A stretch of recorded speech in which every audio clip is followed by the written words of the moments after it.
Hmm. Bon, bon, bon, bon, bon.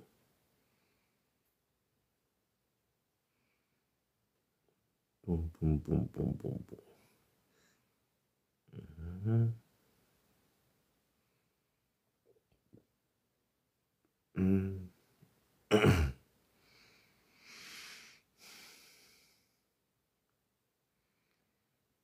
Hmm. Ok, nous sommes déjà en live. Salut, salut à tout le monde. Juste une petite communication rapide, hein, que certains essayent un peu de comprendre ce qui se passe actuellement. Alors, qui est violent? Ce sera la question. Violent. On va mettre ça pour que les gens là ne... Voilà. Des gens veulent nous parler de violence et consorts. Alors, je vais poser une question fondamentale, hein. Qui est violent? Tout simplement. On ne va pas tergiverser, donc je ne vais pas mettre long. Je ne vais pas mettre long, je veux juste un petit questionnement, hein, très simple. Pour ceux qui ont l'honnêteté intellectuelle, n'est-ce pas, pourront, ceux qui ont l'honnêteté intellectuelle pourront répondre. Alors, qui est violent? Voilà la question que moi je pose là, maintenant et actuellement. Parce que je vois un déferlement de posts bizarres des gens du RDPC et sympathisants qui accusent, n'est-ce pas, Maurice Kamto et ses sympathisants et ses partisans d'être violents. Et donc, vraiment, ils amènent la violence en politique, des trucs comme ça. Et puis, vous avez aussi Joshua Oshi qui sort, n'est-ce pas, sur le plateau de Valérie Ndongo pour dire que lui, il n'est pas comme les autres. Lui, il est là pour la paix parce qu'il y a la démocratie au Cameroun.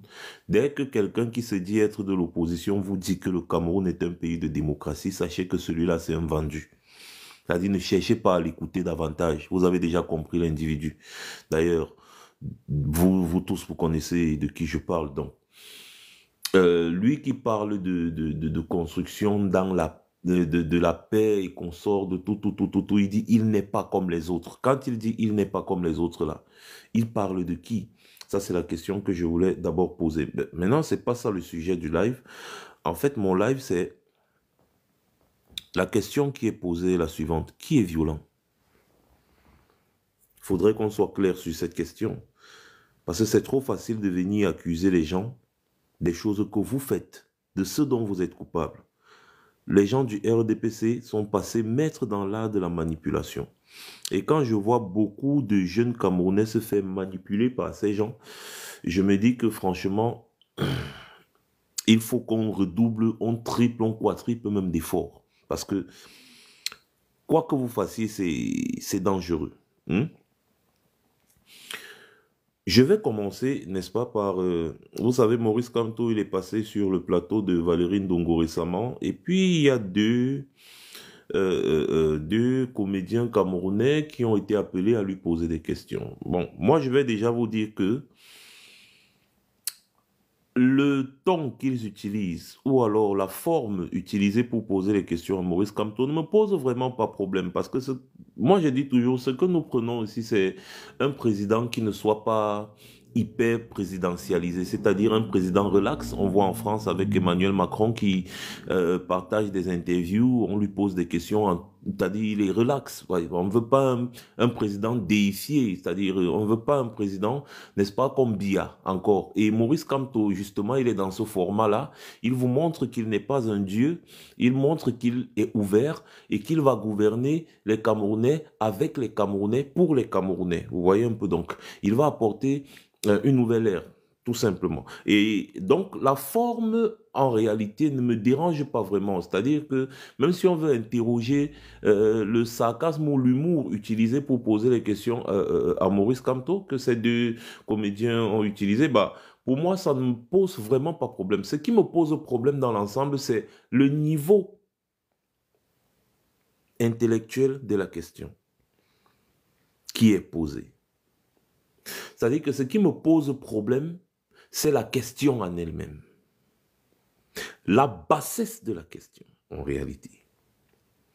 Vous avez là affaire à deux personnes qui sont censées avoir été quand même à l'école, qui sont censées avoir reçu une certaine éducation, mais qui ne savent pas ce qu'on appelle la dissociation, qui ne savent pas analyser des situations, qui ne savent pas réfléchir d'eux-mêmes, qui suivent la masse. Sans capacité de réflexion, on n'avance pas. C'est-à-dire que vous avez vu des gens qui sont incapables, n'est-ce pas, de discerner, incapables de comprendre comment se passent les manipulations politiques. Cette manipulation politique qui est organisée par le RDPC sur le plan politique national et international. Vraiment, je veux qu'on essaye de se questionner. C'est pour ça que je pose la question, qui est violent? Parce que la violence au niveau du RDPC est arrivée à un niveau, dans tous les sens, le RDPC est violent. J'ai dit, dans tous les sens. Donc, j'étais en train de parler du niveau de la question que ces deux gars ont posé à Maurice Kamto. Et c'est là où tu comprends que, franchement, au Cameroun, quand on veut interroger l'intellect de certains individus, on se rend compte qu'on peut se perdre. On peut se perdre pourquoi? Imaginez, nous sommes dans la scène politique camerounaise, n'est-ce pas? Vous avez une sommité intellectuelle, un professeur émérite comme Maurice Kamto qui a fait ses preuves, tant sur le plan national que sur le plan international. Vous avez suivi à peu près une petite partie de son parcours qu'il a déroulé sur le plateau de Valérie Ndongo. D'un autre côté, vous avez des gens du RDPC qui ont encouragé les Camerounais dans l'hyper-médiocrité. Donc, les Camerounais, des Camerounais, autant pour moi, qui se sentent frustrés, décident d'organiser un mouvement de contestation. Nous sommes tous d'accord que Maurice Kamto n'a rien à voir. Ça, tout le monde le sait. Lorsque quelqu'un veut un peu utiliser son cerveau, il le sait. Ce mouvement de contestation a embrassé l'acteur politique le plus sérieux du moment au Cameroun, qui est Maurice Kamto. Sans son accord, on ne lui demande pas son avis. On dit c'est lui que nous avons choisi comme étant celui qui pourra mieux diriger le Cameroun parce qu'il est celui qui propose mieux. Il est le candidat le plus sérieux. C'est un droit fondamental de tout citoyen. Le RDPC, dans sa magnanimité légendaire de bêtises et de manipulation, a trouvé le moyen d'associer ce mouvement de contestation à Maurice Kamto, en parole. Vous avez des jeunes Camerounais qui sont censés réfléchir, qui sont censés savoir ce qui est bien pour eux, qui sont censés suivre l'actualité politique, qui sont incapables, qui n'ont pas une capacité de discernement, incapables de voir ça, de voir ce jeu. Et donc, ils viennent prendre la parole en public et ils posent une question à Maurice Kamto, celle de savoir pourquoi est-ce que tes partisans, tes militants sont violents? Pourquoi est-ce que tes militants, tes partisans, ils ont cassé les ambassades? Déjà, quand ils parlent de militants, tout Camerounais sérieux, une fois de plus, qui est censé savoir utiliser son cerveau, sait que les militants du RDPC sont ce qu'il y a de plus pacifique au Cameroun. C'est-à-dire, à un moment donné, nous-mêmes, on était complètement énervés de la capacité, n'est-ce pas, du MRC d'être aussi pacifique. C'est-à-dire la capacité des militants du MRC d'être aussi pacifique. Quand Maurice Kamto a été arrêté et emprisonné, les militants du MRC ont dit non, bah écoutez, on est un parti politique, donc un parti politique doit se comporter d'une certaine manière. Vraiment, il y a des choses qu'on ne peut pas faire. Il a été arrêté injustement. Ces militants, n'est-ce pas, n'ont pas cassé, n'ont pas brûlé, non. Ce sont les activistes qui ont organisé des manifestations en diaspora pour exiger la libération de Maurice Kamto. De deux, Maurice Kamto a été mis en résidence surveillée quelque temps après.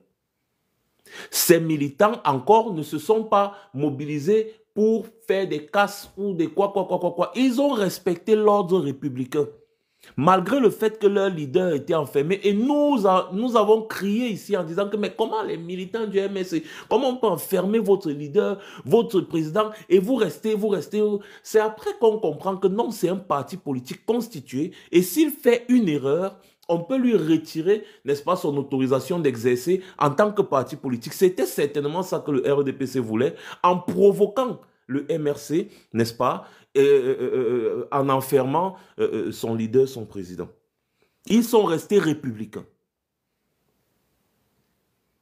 Ceux qui ont agi, ce sont les activistes, tous connus, moi y compris. Nous avons organisé des manifestations, nous avons, n'est-ce pas, organisé des contestations contre la présence de Biya en Europe et tout ce que vous avez suivi. Chaque Camerounais intelligent devrait comprendre et comprend jusqu'à présent que ce que nous faisons n'a strictement rien à voir avec Maurice Kamto.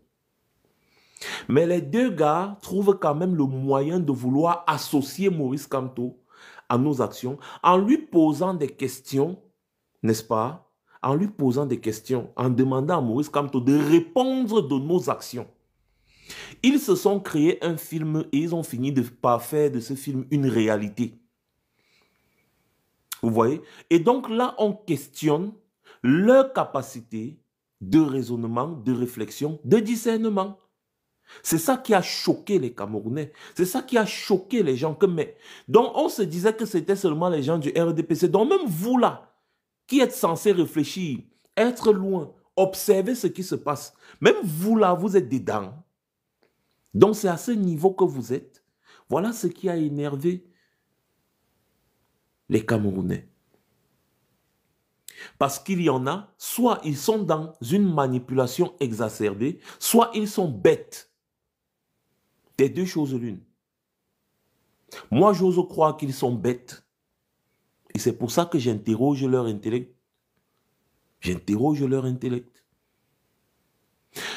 Donc, ils ont posé les questions sur des violences soi-disant exercées par les sympathisants du MRC. Jusqu'à présent, je pose toujours la question de savoir que les gars me mentionnent un seul gars du MRC qui a été violent. Ils ne peuvent pas. Tout ça, c'est le RDPC qui a mis cette histoire-là, n'est-ce pas, dans l'opinion publique. Ces mêmes gens qui ont posé des questions à Maurice Kamto sur des violences, c'est-à-dire une façon de démontrer que vraiment Maurice Kamto fait la politique avec violence, alors que c'est l'homme politique, le seul d'ailleurs, qui a toujours prôné la paix et qui a toujours dit aux autres, nous allons vous forcer à respecter la loi. C'est-à-dire tout ce qui va arriver, ce sera à cause de vous. Donc Maurice Kamto s'est toujours placé dans une position de mettre la paix avant tout. Par contre, les mêmes comédiens là, ils vont vous dire qu'ils vont soutenir désormais la candidature de Cabral Libye. Ok. Cabral Libye est celui-là qui a dit qu'il a acheté des bidons d'essence pour déposer devant un palais de justice. Il a dit qu'il a menacé de brûler le palais de justice en Mondovision. Maurice Kamto n'a jamais fait ça. Il a menacé de brûler le palais de justice en Mondovision. L'homme, les vauriens n'ont pas le droit de commenter sur ma page. Je t'ai déjà dit ça. Va te faire voir ailleurs. À chaque fois qu'on voit ta vieille tête ici, on va te muter. Jusqu'à ce que tu vas apprendre à respecter l'espace des autres. Va faire tes trucs chez toi. Ma page n'est pas une page pour les moutons de sacrifice. Donc, le même individu qui dit à Maurice Kamto que Maurice Kamto, pourquoi tes militants sont violents, pourquoi tes partisans sont violents, nanani, nanana, finit par dire qu'il apporte son soutien à Cabral Libye, qui lui a posé un acte d'une violence et un acte anti-républicain.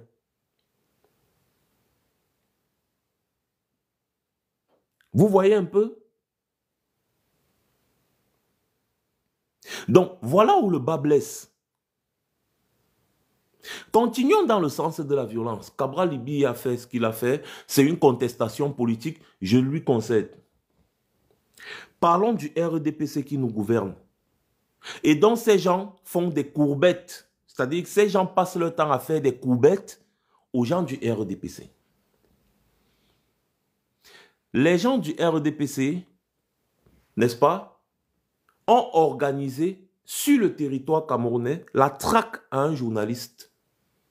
Ils ont kidnappé ce journaliste.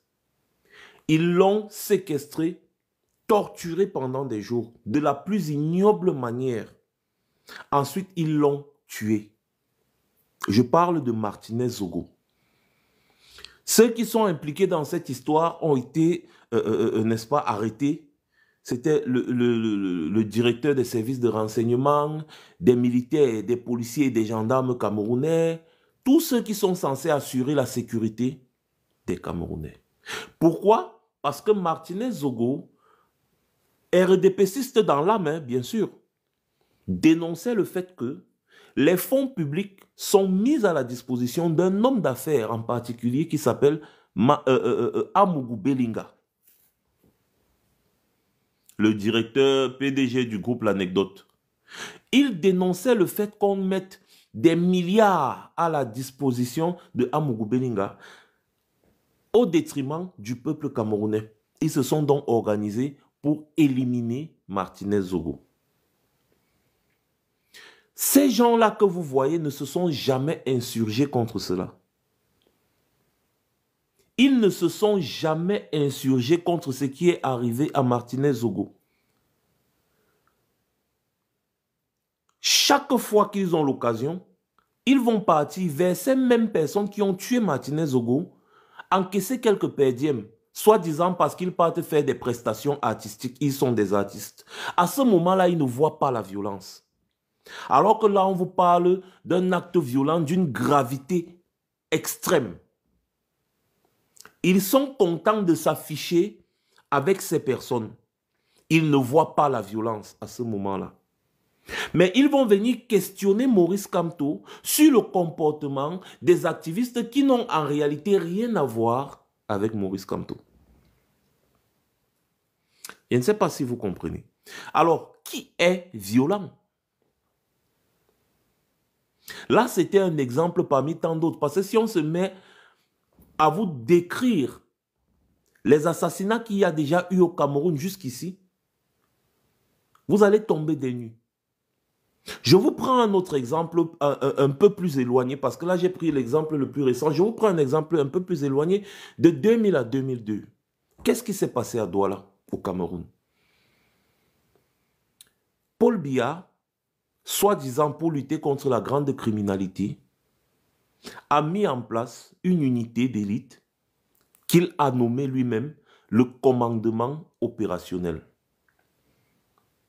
Le commandement opérationnel avait pour but d'arrêter les soi-disant bandits, les malfrats de Douala, dans la ville de Douala, et les éliminer sans toute autre forme de procès. C'est-à-dire que dès qu'on dit que tu es un bandit, le commandement opérationnel apparaît, on t'arrête, on t'amène quelque part, on t'exécute. Exécution sommaire. Résultat, des centaines de jeunes Camerounais ont été exécutés sans toute autre forme de procès. Qu'est-ce qui se passait à cette époque? Il suffisait que toi, tu aies un problème avec quelqu'un, tu téléphones au commandement opérationnel. En fait, tu vas au commandement opérationnel, tu dis, je connais tel bandit, il habite à tel endroit, telle maison, il passe le temps à voler, il braque, il vole, il braque. Le commandement opérationnel se déplace et va venir arrêter la personne, amener la personne en brousse, armer et tirer. C'était ça le rôle du commandement opérationnel. Il n'y avait pas d'enquête, il n'y avait rien. J'ai dit, il n'y avait pas d'enquête, il n'y avait rien. C'était des exécutions sommaires, faites par des hommes en tenue, des militaires. Les témoignages sont là.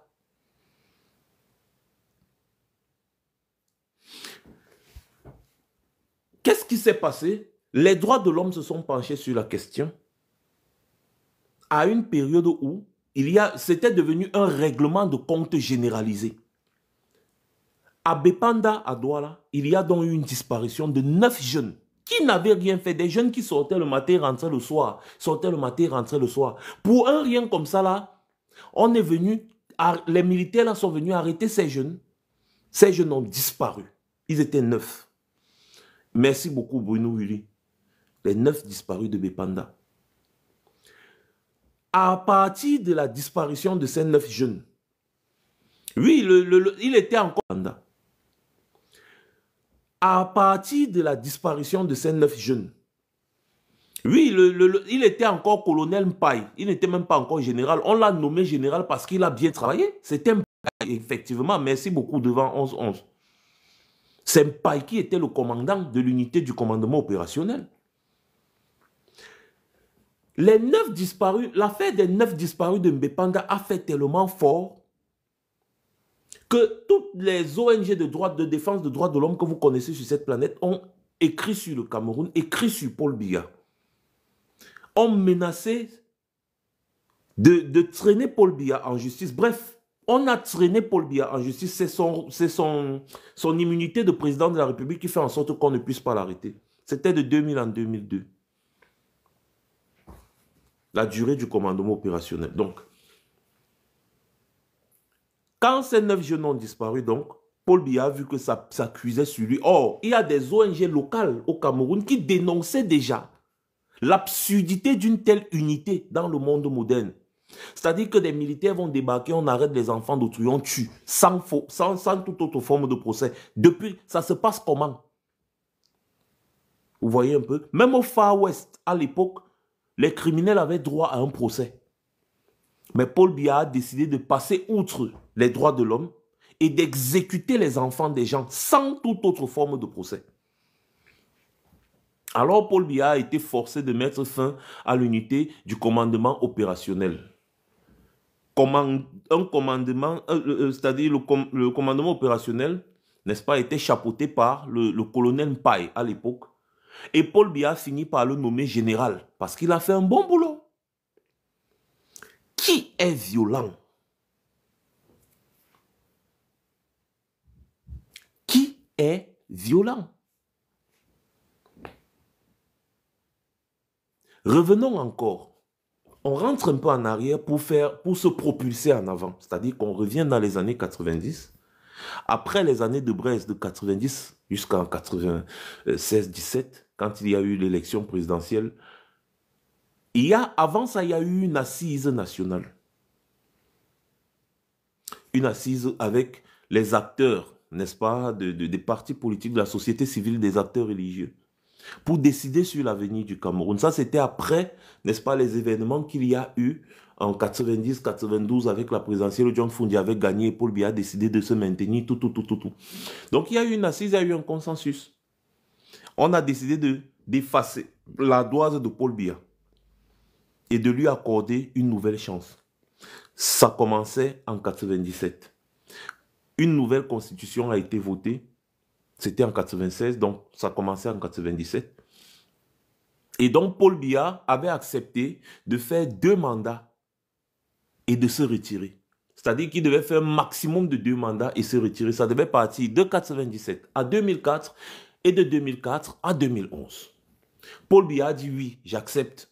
Parce que c'était une condition sine qua non pour que le pays s'apaise. Paul Biya a dit oui, voilà, comme ça c'est bon, j'accepte, comme ça tout le monde est content. La nouvelle constitution a été, n'est-ce pas, adoptée, tout, validée, tout ça, mise en application, comme d'habitude, normalement. 2004, premier mandat s'écoule. Paul Biya voit que le temps est déjà en train de passer. Paul Biya décide en 2008 de modifier la constitution, de trahir les assises qu'il y avait eues, de modifier la constitution de 96 qui limitait le mandat présidentiel dans le but de sauter le verrou qui disait qu'en 2011, il était impossible que Paul Biya dépose sa candidature. En 2008, Paul Biya a décidé de sauter, de lever ce verrou-là pour pouvoir se représenter encore en 2011 et après, ainsi de suite. Qu'est-ce qui s'est passé? Ça a créé un tollé général. Les partis politiques ont lancé des appels aux manifestations et autres qui ont bel et bien été matés. Ensuite, il y a les transporteurs parce que avec ça, c'était à une période où il y avait eu une augmentation du carburant. Donc, il y a eu une grève généralisée. Qu'est-ce qui s'est passé? Avant de revenir sur 2008, je vous reparle de 2004-2006. Paul Biya était en train de mettre sur pied une unité d'élite appelée le bataillon d'intervention rapide, le BI. Je vous parle du BI parce que il a été proposé à mon père de mettre ses deux enfants, moi et mon grand frère et moi. C'est ma mère qui a dit non, mes enfants ne partent pas dans les affaires là. Sinon, moi, je devais faire partie de ce contingent du BI. Le tout premier bataillon du BI, c'était, je crois, c'était 600 commandos, un truc comme ça. On n'en avait pas encore entendu parler. 2008, quand il y a la grève généralisée, Paul Biya ordonne de déployer les éléments du BI dans les villes. C'était la première fois que les Camerounais voyaient les éléments du BI. Et ces gars ont massacré les Camerounais en 2008. Donc, en fait, Paul Biya préparait son armée personnelle qui était chapeautée par des Israéliens. Ce sont les Israéliens qui formaient le BI, le bataillon d'intervention rapide. Ces gars sont sortis en 2008 pour imposer Paul Biya aux Camerounais en massacrant les Camerounais. Et ce que Paul Biya a fait, pourtant il savait que les Camerounais se faisaient massacrer, il a appelé les Camerounais les apprentis sorciers. Tous ceux qui contestaient le fait qu'il veut modifier la Constitution. Et quand on lui a demandé de se justifier, quelque temps plus tard, il dit que, bon, vous savez, je n'avais pas encore préparé la succession. Et les gens autour de moi se battaient déjà pour ma succession. Moi, je me disais qu'il devait avoir la guerre au Cameroun, donc j'ai décidé de me maintenir. Voilà sa raison. C'est archivé, hein. Chacun peut aller taper sur YouTube partout où il voit. Je ne sais pas ce qui se passe, je ne vois aucun commentaire. Je vois juste les gens qui se connectent. Je ne sais pas quel problème j'ai avec TikTok. Voilà, ils ont encore remis leur affaire de contenu généré par l'IA. Je ne sais plus. Je ne sais plus ce que je vais faire de mon compte TikTok. Peut-être qu'il va falloir que je crée un autre ou pas. Bref. Qui est violent? Est-ce qu'on a comptabilisé les morts en 2008? Est-ce qu'on a comptabilisé les morts en 2008? Là, je suis en train de vous relater l'histoire. Je ne vous parle pas n'est-ce pas, de l'épuration ethnique que Paul Biya a fait de 1984 à 1986 au Cameroun, après la tentative de coup d'État manqué, où Paul Biya a, c'est-à-dire on extirpait tous les ressortissants du Grand Nord Cameroun, on les tuait et on les jetait dans des fosses communes, en Balmayo.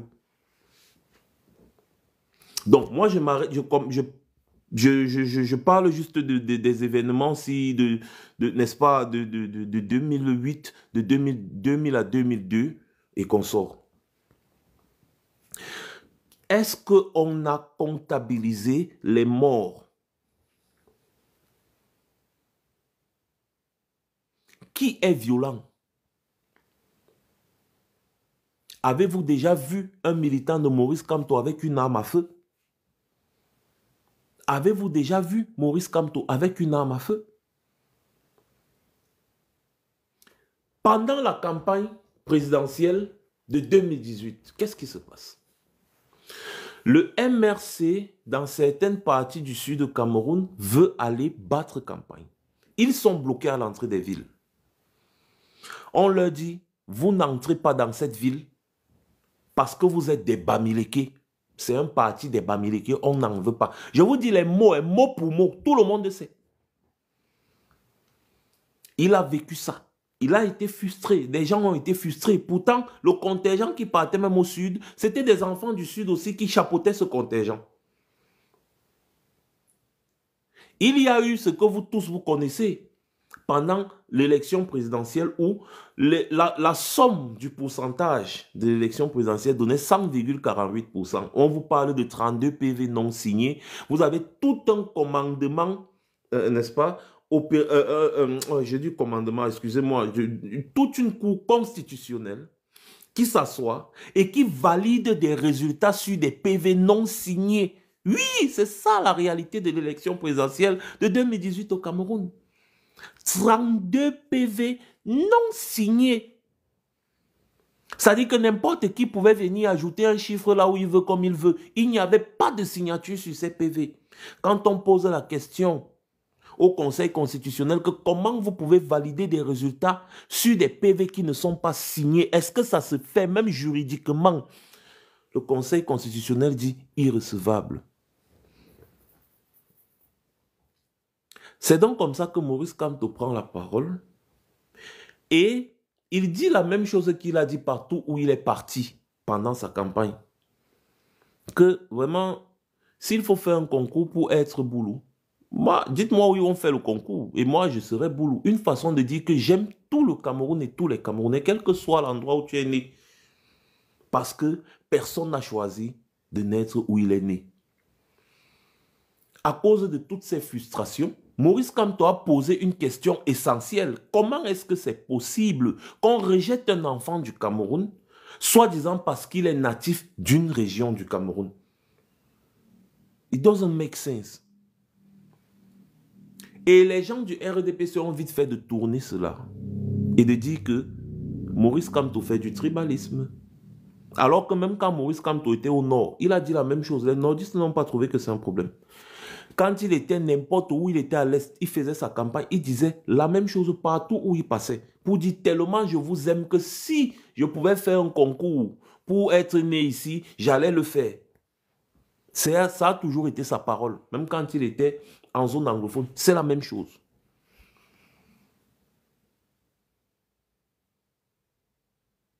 Et d'ailleurs, même quand il était dans certaines zones à l'ouest, l'ouest Bamileke, c'est la même chose que Maurice Kamto disait.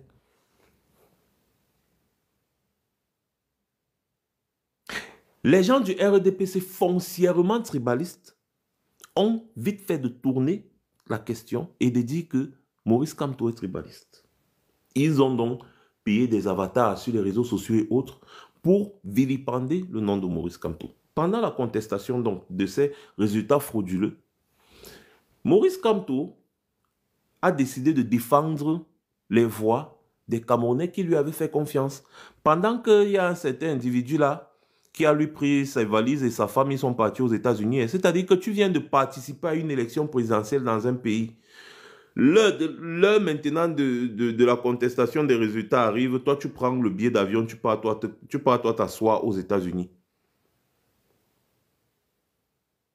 Pendant que certaines personnes t'ont voté. Tantôt tu dis d'abord dans ta première sortie, tu dis non, c'est moi qui ai gagné. Après tu sors, tu dis c'est un membre de l'opposition qui a gagné. Après tu sors, tu dis que tu es en train de partir aux États-Unis. Tu abandonnes tes électeurs, tu abandonnes tout le monde, tu pars. Maurice Kamto, lui, il est resté. Il a dit à tous les parents que non, laissez vos enfants à la maison et venez dans la rue, on conteste ça, parce que ça c'est le banditisme, c'est le vol. On ne peut pas tolérer que le vol dirige notre pays. Qu'est-ce qui s'est passé? Humiliation, torture, agression.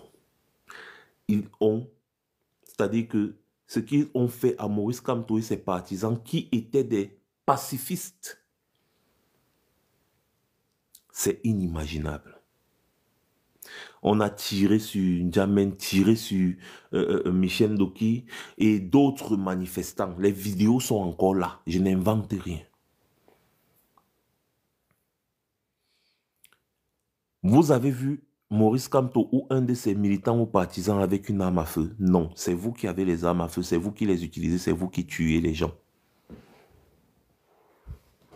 À quel moment est-ce que les gens ont questionné la violence de ceux qui nous dirigent? Parce que les gens veulent bien donner des leçons en disant, ouais, écoutez, vous êtes violents, hein? C'est de la violence, hein? Tel, vous avez pris les ambassades, toi, tu as déchiré le drapeau, vous êtes violents. Si on vous remet le pays, si vous allez faire la violence. Qui est violent? I'm asking a question. Qui est violent? 2016, je reviens encore dans l'histoire, en 2016, au nord-ouest et au sud-ouest du Cameroun, il y a des contestations où des avocats contestent, n'est-ce pas, la façon dont la justice, ça se passe là-bas, et puis comment dire, ils appellent encore le code de procédure pénale et civile, ce n'est pas traduit, des juges qui sont là pour juger des gens alors que les gens parlent anglais, les juges sont francophones, on force des gens à se défendre en français, pourtant on est dans une zone où tout le monde parle anglais. Les avocats se sont plaints. Les enseignants sont sortis, se sont plaints dans des manifestations pacifiques. Les avocats d'abord sortent pour se plaindre. On envoie des petits policiers gardiens de la paix, des élèves gendarmes tabasser des avocats en robe noire, en toge, c'est-à-dire la robe des avocats là qui a un symbole dans le système judiciaire au Cameroun. On envoie des enfants, des élèves gendarmes, des élèves inspecteurs de police, des gardiens de la paix de la police, tabasser des avocats qui sont en train de manifester. Quand on empêche déjà un avocat de revendiquer son droit, ça veut dire qu'on a fini une fois avec vos droits. Puisque celui qui est à même de défendre ton droit, c'est un avocat. Donc quand lui-même l'avocat, parce qu'il veut manifester pour revendiquer quelque chose pacifiquement, on envoie les gendarmes et les militaires le tabasser. On les arrête, on les piétine, on les traîne dans la boue, on les humilie. Et le plus grave, c'est qu'on filme et on met sur les réseaux sociaux. Humiliation extrême, tabassement, parce que les avocats ont osé revendiquer. Les enseignants, même chose, c'est-à-dire qu'on envoie un élève gendarme tabasser un enseignant qui lui a enseigné, si bien que, qui lui a enseigné les choses de la vie, qui a enseigné l'école à cet individu, si bien que cet individu a fini par devenir gendarme. On l'envoie tabasser cet enseignant, humilier les enseignants, les papas et les mamans des gens, tabasser femmes comme hommes, comme je vous dis là, tabasser avec les crosses de l'arme à feu là, on cogne sur la tête, on cogne sur le corps, on piétine, on tape les avocats, les enseignants, les parents des gens. Quand les avocats, les enseignants sont passés à tabac, les étudiants ont dit mais c'est pas possible, vous ne pouvez pas toucher des symboles comme ça. C'est quand même nos parents, c'est nos enseignants, c'est nos avocats, c'est nos parents. C'est ceux qui défendent nos droits. On ne peut pas tolérer. Les étudiants ont décidé de manifester en soutien aux enseignants qui se sont fait tabasser. Vous savez ce qu'on a fait aux étudiants au nord-ouest et au sud-ouest quand ils manifestaient? L'humiliation totale. On venait dans les chambres d'étudiants, on arrête les étudiants. Dans quel pays on fait ça? Les étudiants, le fer de lance de la nation. On les arrête, on les met dans la boue. On les filme, les filles, les jeunes filles. On les étale dans la boue, là où il y a les urines. Parce que là-bas au Cameroun, les gens pissent et chient partout. On les met dans les rigoles là. Là où il y a l'eau. Vous voyez le genre d'eau qui est nauséeuse, la boue mélangée avec l'eau. On les trempe dedans. On leur demande de ramper tout le long de la rigole. Vous voyez des vidéos où le policier voit une étudiante, des étudiants en train de venir. Il les stoppe, arrêtez-vous là. Les étudiants, il les encercle. Il les dit, couchez-vous ici. Il leur dit, couchez-vous ici dans la boue. Couchez-vous, rampez pour arriver chez vous. Couchez-vous, couchez-vous là. On humilie les enfants des gens comme ça. Je suis en train de vous faire la chronologie de la violence au Cameroun. Et ça, c'est rien. Hein. C'est-à-dire, si on veut commencer à vous raconter l'histoire de Biya et les Camerounais, en ce qui concerne la violence de Biya exercée sur les Camerounais, mais vous allez tomber des nues. Humiliation des étudiants. Des étudiantes alors, c'était grave. Si c'était encore les jeunes garçons, même, on peut dire que c'est des garçons, bon, supportons. Les jeunes filles, imaginez les genres de maladies que ces filles ont eues. Ce n'est pas Max qui dit, les vidéos sont là. Quand les parents, les amis, les frères et sœurs de ces étudiants ont vu ça, c'est là où, en zone anglophone, ils ont dit non, ça y est. Ça y est. Vous ne pouvez pas arriver à ce niveau. Ça y est. Donc nous sommes les animaux. Ça y est. C'est comme ça là que les gars ont décidé de sortir dans les rues massivement. Au lieu de constater qu'ils ont fuck up et d'essayer d'arranger la chose, non. Quand les gens sortent dans les rues avec les arbres de paix, l'arbre de paix, pour ceux qui ne sont pas camerounais, c'est une fleur là, verte. N'est-ce pas? On appelle ça chez nous l'arbre de paix. Les familles, les gens sont sortis dans toutes les grandes villes du sud, du nord-ouest et du sud-ouest Cameroun avec les arbres de paix en criant pas de violence, non à la violence, non à la violence. C'était ça, le mot d'ordre des manifestations, non à la violence, avec les arbres de paix. Non à la violence, non à la violence. Vous savez ce qui s'est passé? Vous savez ce qui s'est passé? Les gens de Yaoundé, Paul Biya a donné l'ordre aux gendarmes qui étaient censés encadrer les manifestations de tirer sur les manifestants à bout portant. Plusieurs morts. Par balle. Sous prétexte que c'était une révolte. C'était une révolution. C'était ceci, c'était cela. Or, les gens étaient là. Ils manifestaient. No violence, no violence, no violence. C'était en anglais, ils le disaient. Ils ont été tués par dizaines. À ce moment-là, il y a Manchon Bibixi, un promoteur radio, un animateur radio, un jeune étudiant aussi, qui s'est levé, il a dit, ce n'est pas possible. Ils ont donc porté les cadavres des jeunes qu'on a tués pour manifester avec. Et c'est à ce moment-là qu'il a fait son premier discours pour dire, c'est mieux qu'on revienne au fédéralisme parce que la façon dont vous nous faites là, non. Quand les gens de Yaoundé ont entendu fédéralisme parce qu'ils sont allergiques à ce qui peut développer le Cameroun, quand ils ont entendu fédéralisme, ils ont envoyé l'armée. C'est comme ça que le massacre a commencé en zone anglophone, comme je vous explique là. Jusqu'à aujourd'hui, nous sommes déjà à 9 ans de guerre.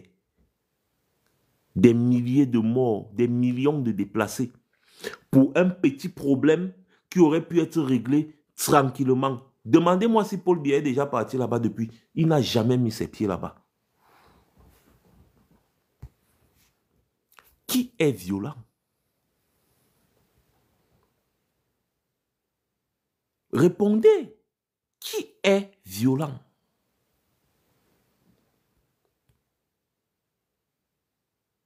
Ne voyez pas vous-même que tout ceci mis ensemble, ça peut transformer certains Camerounais? Le fait d'empêcher Paul Biya de venir dépenser l'argent du contribuable en Europe est plus violent que le fait que Paul Biya tue les Camerounais qui manifestent pour revendiquer leurs droits. Qui est violent? Bon, je ne veux pas vous parler des militaires qui, n'est-ce pas, ont exécuté des femmes avec leurs bébés sur le dos au nord Cameroun. Je ne vous parle pas de ça. Ni des militaires qui ont brûlé toute une famille dans les maisons. Ni des militaires qui brûlent tout un village. Ni des militaires qui ont tué 18 enfants à Menkapine. 18 jeunes à Menkapine. Et les pendre. C'est-à-dire les exécuter, les pendre au plafond. Des militaires. On en parle? Qui est violent?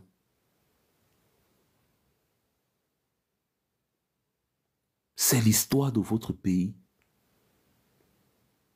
Et donc, lorsque vous parlez de violence qui engendre la violence, ça veut dire donc que la brigade anti-Sardina et tous les activistes de la diaspora ont raison d'être violents. Ils ont raison d'être allergiques à la bêtise.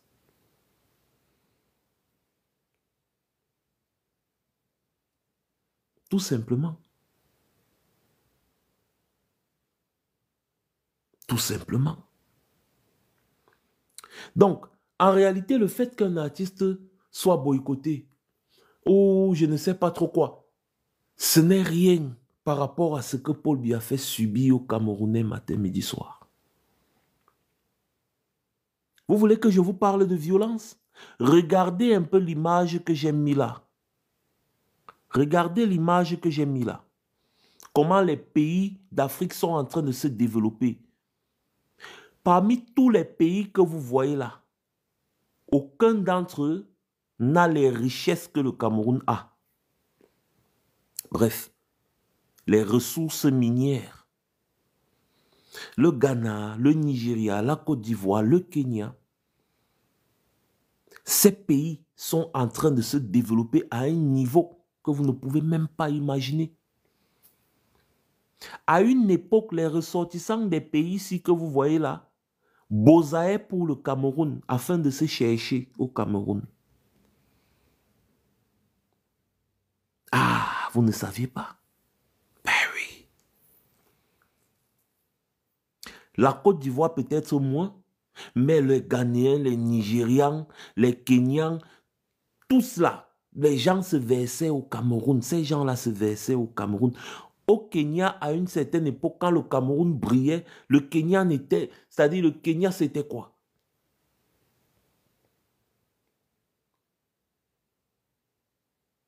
Mais aujourd'hui, regardez ces pays. Regardez la Côte d'Ivoire, un pays qui est sorti de plus de 14 ans de violence, de destruction, de guerre totale. Regardez ce que la Côte d'Ivoire est devenue aujourd'hui. En quelques années, en 10 ans. Regardez ce que le président ivoirien a fait de son pays. Ensuite, regardez le Cameroun, où vous n'arrivez même pas encore à avoir de l'eau potable. Les enfants meurent de choléra en pleine capitale politique. Il y a les caca partout. Il y a un carrefour dans la ville de Yaoundé, à Biémassi, qu'on appelle le carrefour caca. Parce que les caca coulent tous les jours à longueur de journée. Et il y a des gens qui vendent les denrées alimentaires là. Les cacas sont en train de couler là comme ça, là, les égouts, tout. La poste centrale de Yaoundé, dès qu'il y a une petite pluie, impossible de passer, c'est l'inondation à outrance. Ça devient la piscine internationale, piscine olympique. L'électricité est un luxe au Cameroun. C'est-à-dire que pour avoir l'électricité, mais si tu as l'électricité, c'est que tu es tellement chanceux. Pendant que les pays comme le Ghana, le Nigeria, la Côte d'Ivoire, le Kenya et bien d'autres sont illuminés.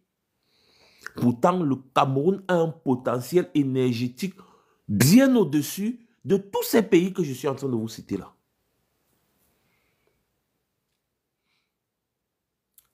Vous voulez qu'on parle de violence? Alors que les gens ont de l'argent, le Cameroun a assez d'argent pour être plus loin et plus avancé que Dubaï ou même le Qatar. Le Qatar et Dubaï mis ensemble ne valent pas le Cameroun en matière de ressources. Mais quand vous voyez ce que le Qatar, Dubaï, bref, les Émirats Arabes Unis ont fait de leur pétrole et de leur gaz, vous vous dites que les gens qui dirigent le Cameroun sont des démons destructeurs.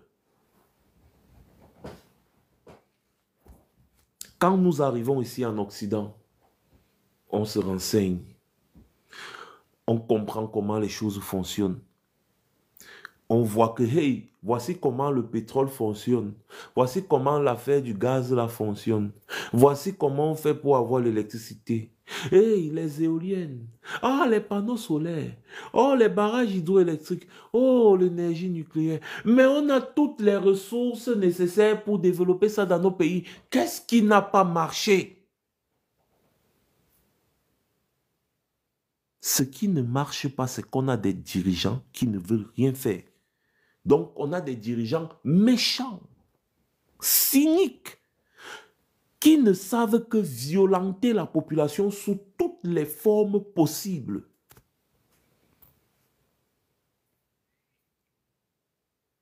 Vous avez d'un côté la fille du chef de l'État qui loue un jet privé avec ses bordels pour quitter de Suisse pour venir au Cameroun afin de participer à une soirée. C'est-à-dire, pour une soirée, elle loue un jet privé. Elle quitte de la Suisse avec ses bordels brésiliennes. Elle vient au Cameroun. Le jet privé est garé, ça l'attend. Elle part faire la soirée. Elle finit la soirée et rentre. Elle dépense des centaines de millions rien que pour une soirée. Et de l'autre côté, vous avez un jeune homme et une jeune femme qui viennent d'avoir leur première grossesse, des triplés. Ils arrivent à l'hôpital, je parle de la même période, ils arrivent à l'hôpital, la femme accouche prématurément. Les enfants ont besoin de couveuse. Il n'y a pas de couveuse à l'hôpital. Obligé d'envoyer les enfants dans un autre hôpital en espérant trouver au moins une seule couveuse là-bas. Vous savez comment on a transporté les nouveaux-nés, c'est-à-dire des enfants qui naissent aujourd'hui, là. On les a mis dans les cartons, dans un carton. Vous voyez le carton d'huile, quand on achète le carton de savon, le carton d'huile, le carton de machin, le carton là que vous comprenez là, oui, le carton là, c'est dans ça qu'on a mis les triplés là, pour les transférer d'un hôpital à Douala à un autre hôpital où on espérait trouver une couveuse. Et on les a mis sur la banquette arrière d'un taxi avec toute la chaleur, la poussière, les odeurs de Douala. Les enfants n'ont pas fait 100 mètres dans le taxi, ils sont morts. Ils sont morts, les triplés. Donc, la fille du chef de l'État peut se permettre de louer des jets privés, venir faire la fête au Cameroun, repartir avec ses bordels, dépenser de 3h à 5h du matin 5 millions de francs CFA de factures de boissons. Alors que la couveuse, je vous ai fait des vidéos sur la couveuse ici, la couveuse la plus chère et la plus sophistiquée coûte 2000 $, donc 800 000 francs. Donc, les 5 millions seulement que Brenda Biya a dépensé pour la boisson en boîte de nuit pouvaient acheter plusieurs couveuses. Ce n'est pas de la violence, ça que c'est quoi? La fille de Paul Biya, la fille du président d'un pays pauvre et très endetté, loue un jet privé pour venir au pays faire ses va-et-vient. Elle vit dans les hôtels de luxe. Elle dépense des centaines de millions par mois. Mais le Cameroun n'a pas la possibilité d'avoir des couveuses dans les hôpitaux. Dans tout l'étendue du territoire camerounais, il n'y a qu'une centaine de couveuses. Et peut-être même, je ne sais pas, peut-être 50 ou 60% seulement de ces couveuses-là sont opérationnelles.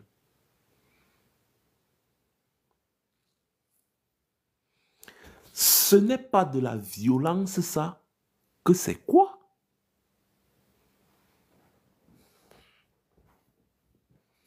Encore une autre illustration. Dans le budget annuel, Maurice Kamto a parlé de ça sur le plateau de Valérie Ndongo. Quand il y a ce qu'on appelle les frais de bouche là, c'est-à-dire que quand les membres du gouvernement là finissent une petite réunion entre eux, ils vont s'asseoir après la réunion, manger des croissants, boire quelques verres de vin ou de jus ou de je ne sais quoi d'eau. Vous savez combien ça coûte aux contribuables camerounais par an et c'est inscrit dans le budget? 60 milliards de francs. 60 milliards de francs rien que pour les amuse-gueules par an. Plus d'1 milliard par semaine. 60 milliards de francs CFA par an, rien que pour les petites amuse-gueules, que bon, ils ont fini une petite réunion, ils s'asseyent pour manger. Là, je ne vous parle pas des bombes de carburant, de l'achat des voitures, des machines. Non, non, non. Juste pour les petits amuse-gueules. 60 milliards par an. Alors qu'il n'y a pas de couveuse dans les hôpitaux. Alors que les artistes ne bénéficient pas des droits d'auteur. Et ce sont les mêmes artistes qui vont partir faire les lèche-bottes à ces gens. Quand ces artistes se font boycotter, on crie au scandale. Qui est violent? Voilà la réalité. Et c'est pour ça que j'ai lancé ce live aujourd'hui, pour pousser chacun à réfléchir. C'est tout. Notre live a eu un problème dès le début, c'est pas grave, on a quand même pu faire ce qu'on a fait, parce que je n'arrive pas à les commentaires, je ne les vois pas. J'avais souvent ce problème sur Facebook. C'est le même problème qui surgit déjà ici sur TikTok. C'est-à-dire que je ne vois pas de commentaires. Je vois seulement les gens en train de se connecter, mais je ne vois aucun commentaire. C'est pas grave.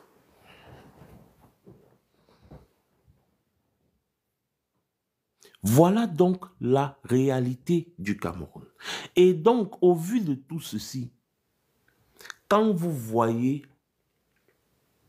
les Camerounais qui sont en diaspora, qui voient comment les dirigeants se battent pour que le pays avance. Tu es en France, tu es en Belgique, tu es aux Pays-Bas, tu es en Angleterre, tu es en Allemagne, tu es en Italie. Tu vois comment les dirigeants mettent les ressources du pays au profit de la population et à ton profit toi-même qui n'es même pas un concitoyen, qui n'est même pas un citoyen de ces pays-là.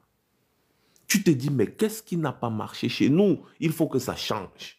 Et quand tu dis ça, les dirigeants de ton pays t'interdisent l'accès à ton pays. C'est-à-dire que tu veux partir faire le passeport, on refuse de te faire le passeport. Moi, c'est depuis 2017 qu'on a refusé de me faire le passeport camerounais. Jusqu'aujourd'hui, à l'heure où je vous parle, je n'ai pas le passeport camerounais. Mais c'est le pays dans lequel je suis qui m'a donné un passeport. Mon propre pays m'a refusé le passeport parce que je dénonce la gabégie et la méchanceté des gens qui nous dirigent. Ce n'est pas de la violence, ça que c'est quoi? Qui êtes-vous pour refuser de me donner un passeport? Moi, fils du Cameroun. Les gens qui me disent toujours, il faut venir au Cameroun, on va voir, il faut venir au Cameroun, on va voir. Non, vous êtes incohérents. Demandez à vos dirigeants de me donner mon passeport et je serai au Cameroun demain. Vous pensez qu'on a peur de la mort ou bien peur de quoi? Demandez, si vos dirigeants refusent de nous donner les passeports, c'est qu'ils ont leur raison. Demandez-leur de nous donner les passeports puisque vous voulez qu'on vienne revendiquer au Cameroun. Moi, je veux venir au Cameroun demain. J'ai juste besoin de mon passeport. C'est tout. Donc, ne bloquez pas mon passeport. Ensuite, vous me dites, viens donc au Cameroun, on voit. Non, c'est incohérent. Demandez à vos dirigeants de me donner mon passeport, de me remettre le passeport, de me faire un passeport. Et je serai au Cameroun. Dès que le passeport sort, le lendemain, j'achète le billet d'avion, je suis au Cameroun.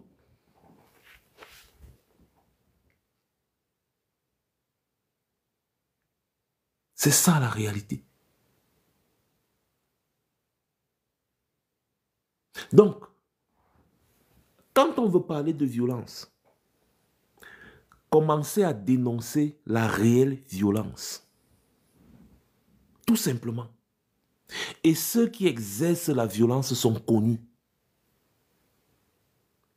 Et donc, quand les activistes utilisent les moyens qu'ils ont, vous ne pouvez pas venir vous mettre à les traiter de violents et de vouloir mettre tout cela, tous les actes des activistes sur le dos d'un leader, d'un parti politique sérieux qui mène ses activités en toute transparence et tout le monde voit.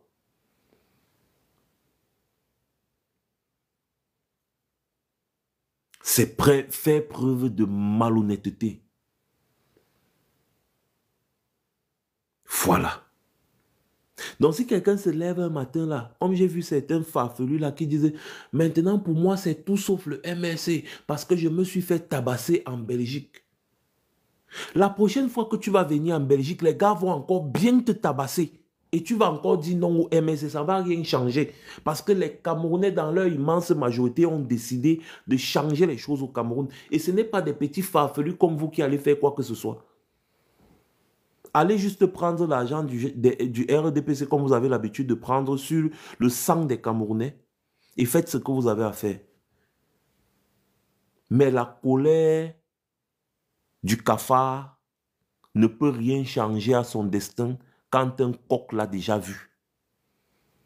Même si le cafard se transforme en super guerrier, la poule ou le coq là, on va le manger. C'est comme ça. Donc quand la poule a déjà vu le cafard, même si le cafard se transforme en super guerrier, la poule va le chop.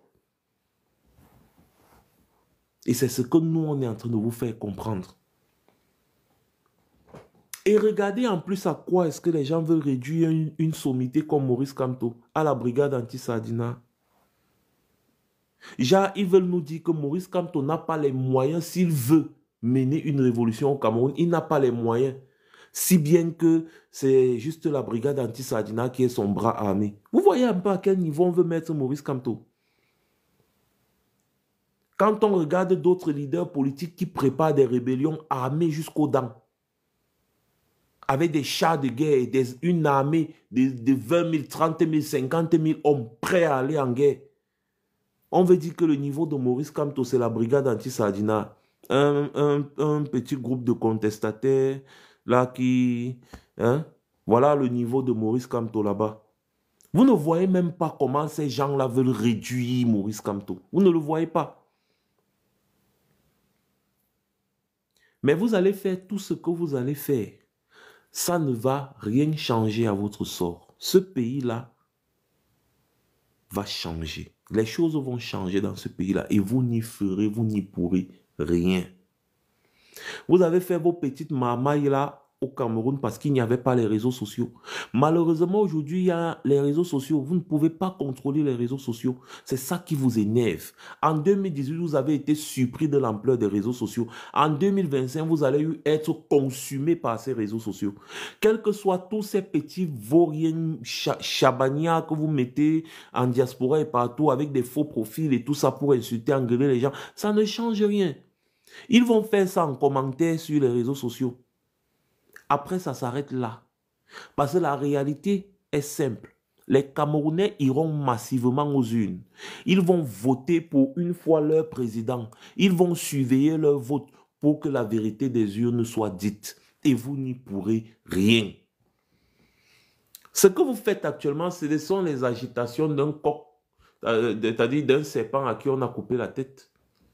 On coupe la tête, le corps du serpent ne fait que se tordre la main. On a coupé la tête, c'est fini. Quelle que soit la durée de la nuit, le soleil finit toujours par apparaître.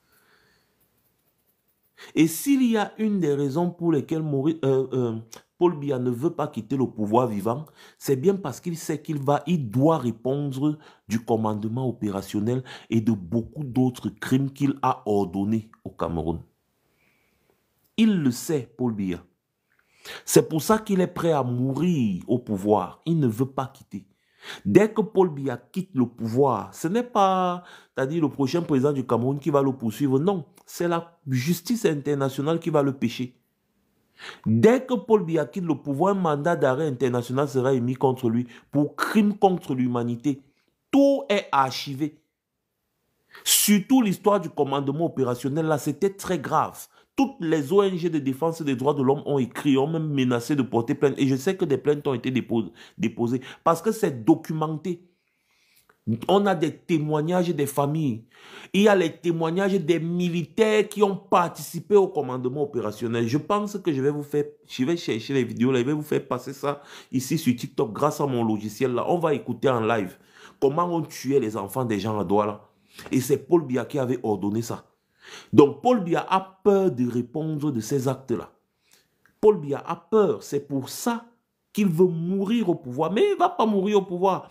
On va le chasser et il va répondre de ses actes. Peut-être le prochain, peut-être Maurice Kamto va décider de le protéger. Moi, je ne sais pas, parce que Maurice Kamto lui a dit que s'il devient président, il va le protéger parce que vraiment, c'est un vieux.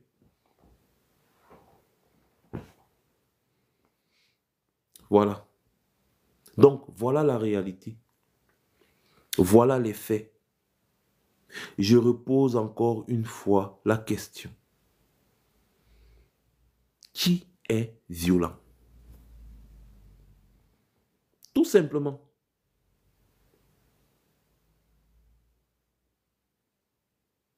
Sur ce, merci beaucoup de m'avoir écouté ce soir pour ce mini live. Très imprévu d'ailleurs. Et j'espère qu'on en fera d'autres. Dès qu'une idée passera comme ça dans notre tête. Mais je vous demande de rester connectés. Et surtout de rester à l'affût, n'est-ce pas, de l'information, de ce qui se passe au Cameroun. Je vous demande de vous inviter, je vous invite à vous inscrire massivement sur les listes électorales afin de choisir votre dirigeant. C'est important. Il faut choisir ton dirigeant. Quand tu choisis ton dirigeant va travailler pour toi. Mais si tu laisses les autres choisir ton dirigeant, ce dirigeant va travailler pour les autres. Jusqu'à présent, les Camerounais n'ont pas encore eu le choix de leur dirigeant. C'est pour ça que leur dirigeant qui est là travaille pour d'autres personnes. Il faudrait que les Camerounais sachent qu'on peut passer par les urnes pour avoir un nouveau président. Le RDPC le sait. C'est pour ça qu'ils empêchent d'autres Camerounais de s'inscrire. On peut passer par les urnes pour avoir un président. Le processus est simple. Tu t'inscris, tu vas voter, tu surveilles ton vote jusqu'à la fin pour que la vérité des urnes soit dite. Et s'ils font marque, on les prend tous. On joue un dorchi babouche avec eux. Vous n'avez pas confiance. Passez une bonne soirée à tous. C'était Max Senior. Je reviendrai très certainement